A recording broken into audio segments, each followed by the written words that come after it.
Saat itu saya sebagai penceramah muda. Nah, penceramah saat itu ada satu Habib. Dia cerita, saya kaget-kaget ini. Itu kalau ada anak Habib, walaupun dia mabuk-mabukan, walaupun dia penzina, pencuri, penjudi, dia itu turunan Nabi. Jangan disakiti, jangan diomelin. Biarin aja. Dia itu ahli surga. Saya tujukan kepada Pak Haji Romai Rama yang mengatakan kalau ada Habib yang zina, Habib yang melakukan kesalahan, Habib yang minum minuman keras, berbuat melanggar syariat, maka dia tetap menjadi orang yang suci. Itu siapa yang ngomong Habibnya, coba sebutkan. Tidak ada dokternya begitu, tidak ada. Semuanya sama di hadapan Allah.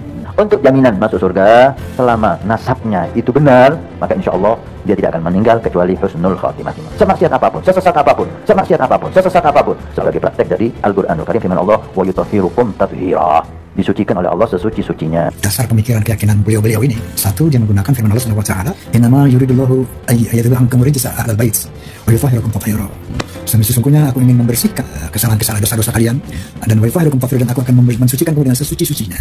Untuk cinta kepada habaib dan menghormat para habaib tidak diperlukan dalil yang sahih, tapi dibutuhkan hati yang sahih. Syaratnya jadi wali itu harus cinta. Untuk cinta kepada habaib dan menghormat para habaib tidak diperlukan dalil yang sahih, tapi dibutuhkan hati yang sahih. Syaratnya jadi wali itu harus cinta kepada habaib. Enggak ada orang mengatakan Habib itu kalau berzina, Habib kalau minum minuman keras dia masih suci. Cari siapa? Habib siapa yang ngomong? Makanya kalau ngomong tuh dipilah, di screening dulu Pak Haji Roma. Ajari anakmu cinta kepada anak turun Nabi Muhammad. Orang itu cinta sama anak turunnya Nabi Muhammad bukan dituntut dari keluarganya Nabi Muhammad. Saya cucunya Nabi Muhammad, kamu wajib cinta sama aku. Bukan saya yang, tapi Al-Quran. Qul la as'alukum alaihi ajran illa al-mawaddah fillah. Itu Habib dicintai di ego. Kalau tidak baik jangan dibenci. Ini kalau sampai tahu ada Habib mabuk, jadi kayak duit. Kalau Habib yang saya hormati tadi, mohon izin Bib, saya koreksi antum. Itu qala ta'ala bla bla bla bla bla, yang inna akramakum minallahi atqakum. Wa qala ta'ala yarfa' lahu alladhina amanu wa lam yutul ilma darajat. Wa qala Nabi sallallahu alaihi wasallam, al-jannatu lil muttaqin wa law kana 'abdan habasyan nurul asn law kana sayyidan quraisyan hasyimiyan. Wa syurga itu untuk orang bertakwa walaupun dia budak dari bangsa Habsyi. Neraka itu untuk orang-orang ahli maksiat walaupun dia dari Sayyid Quraisy atau Bani Hashim, keturunan Rasulullah, rasnya Rasulullah SAW. Itu ngikuti Al-Quran tapi nggak ngikuti habaib, keluarga Nabi SAW, ahlul bait Nabi. Ini juga sesat. Maqala Nabi SAW, "Law anna Fatimah binti Muhammad saraqat laqata'tu yadaha laqata'tu yadaha." Kalau Fatimah binti Muhammad mencuri, aku potong tangannya. Jadi nggak ada privilege ternyata buat keturunan Nabi sekalipun di sisi Allah Subhanahu wa taala illa taqwa. Ribut sebuah fitur.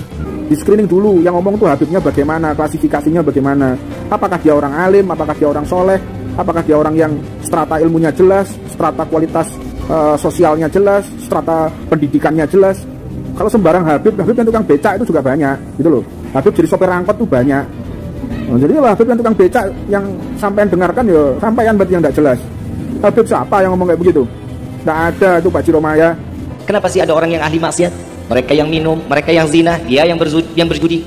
Apa masalahnya? Bukan karena jauh dari Allah, bukan, kalau itu mah sudah pasti. Yang pasti karena di dalam hatinya tidak terdapat nama Nabi Muhammad SAW. Dari peristiwa puluhan tahun yang lalu terdengar lagi ceramah-ceramah oknum habaib seperti itu yang mengatakan di darah saya mengalir darah Rasul. Di dalam tubuh kami mengalir darah suci dari Rasulullah. Di dalam tubuh kami, dalam tubuh kami, dalam tubuh kami mengalir darah kemudian mengalir darah semua. Barang siapa yang menyakiti saya menyakiti Rasul. Barang siapa yang menyakiti saya menyakiti Rasul. Jangan sampai kita nyakitin hati dzurriyyahnya Nabi Muhammad SAW. Dzurriyyahnya Nabi tetap dzurriyyah walaupun dia bandel, walaupun dia nakal. Beda kalau ada orang alim, mohon maaf, orang alim ilmunya luar biasa, kita hormatin. Suatu saat Allah cabut dari dirinya jadi gila, kita hormatin nggak? Hilang ilmunya semua. Tapi saya tanya, cucunya Nabi biar kata gila, tetap cucunya Nabi bukan? Apa hilang darahnya Nabi? Nggak ada hilang. Bahwa seorang Habib yang bodoh itu lebih mulia daripada 70 kiai yang alim. Habib bodoh itu masih lebih utama daripada orang yang berilmu. Auqala, atau beliau berkata, syarifun wahidun, satu Habib, satu syarif, satu sayyid, afdal min sab'ina aliman, lebih utama daripada 7 orang alim. Kaki seorang Habib lebih mulia daripada kepala kiai. Kaki seorang Habib lebih mulia daripada kepala kiai. Kenapa kaki Habib yang nakal?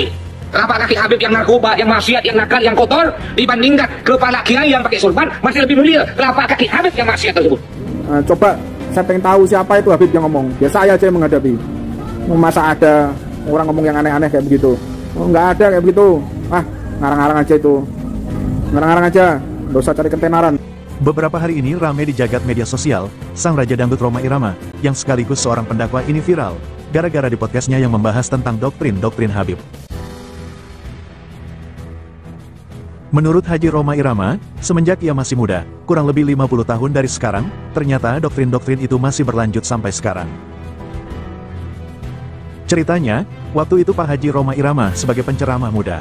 Saat itu ada seorang Habib yang bercerita, dan ceritanya itu membuat Pak Haji Rhoma Irama terkaget-kaget.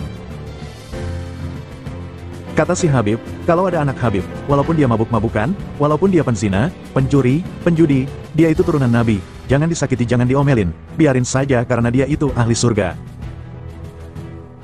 Ketika itu perkataan si Habib pun langsung dikoreksi oleh Pak Haji Rhoma Irama.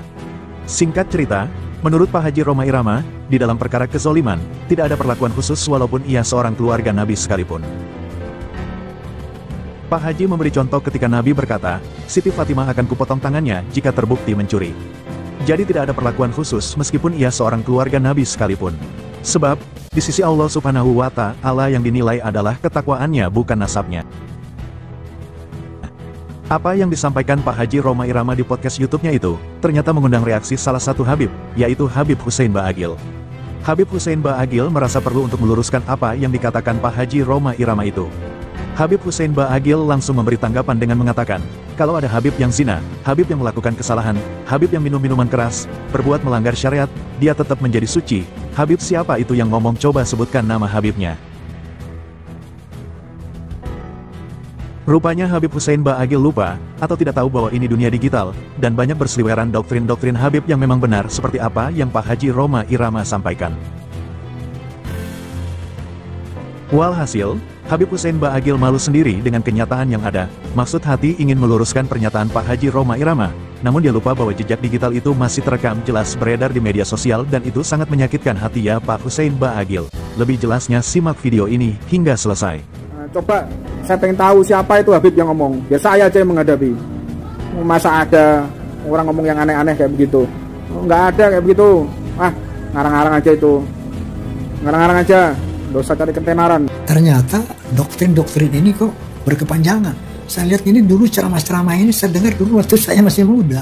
Kok ternyata berlangsung sampai sekarang. Orang yang sudah tidak percaya sama habaib itu kafir. Orang yang sudah tidak percaya sama habaib itu kafir. Jika Anda bisa menilai ini Habib benar, ini Habib salah, ini Habib pemarah, ini Habib yang sopan, ini Habib yang bisa dihormati, ini tidak bisa dihormati, maka cinta Anda perlu dipertanyakan. Saya banyak mendengar dari kelompok habaib ini yang digunakan dalil. Mau berzina, mau judi, kita telah dibersihkan Allah. Kalau doktrin ini di kalangan para habaib terus dikumandangkan, ini terserang kasihan para generasi habaib. Akan jadi apa nanti generasi Ba'alawi ini kalau penafsiran mereka seperti itu? Begitu Pak Haji Rhoma. Tolong bedakan habaib yang mana yang ngomong. Coba sebutkan siapa habibnya, saya pengen tahu itu. Masa ada orang minum minuman keras, masa ada orang zina kok masih suci dari mana? Tidak ada. Tidak ada kayak begitu. Yang tidak percaya kepada habaib, ya kafir hukum. Yang tidak percaya kepada habaib, ya kafir hukum. Yang bukan syarifah, hati-hati. Bebinian melahirkan itu cuman wadahnya aja. Besi anak, ini anak Habib ini, darah daging Rasulullah. Amun wani lawan anak ini, karena berhak menjinjitnya, memarahinya, menyakitinya, tidak berhak. Itu cucu Rasulullah. Cintai Ahlul Bait bukan karena selera Anda. Cintai Ahlul Bait bukan karena sesuai dengan organisasi Anda. Akan tetapi cintai Ahlul Bait karena di dalam tubuhnya mengalir darah Nabi Muhammad SAW. Nah ternyata bahwa dari tahun waktu saya masih muda 55 tahun yang lalu ini sudah didengungkan oleh mereka. Sampai sekarang itu juga didengungkan oleh mereka. Artinya kan doktrin ini sudah mendarah daging di kalangan para habaib quote and quote ya, Ba'alawi ini ya. Mari kita sama-sama mengkaji ulang apa yang dimaksud Allah Subhanahu wa Ta'ala ini. Dia murni cucu Nabi, maka insya Allah tidak akan meninggal kecuali husnul khatimah. Sebagai bukti firman Allah, wa yutahhirukum tathira. Ini ada dalil. Yang namanya zuriyah Nabi itu, biar dia mabuk, dia pencina, pencuri, tetap masuk surga karena keturunan Nabi. Nah ini yang harus diluruskan.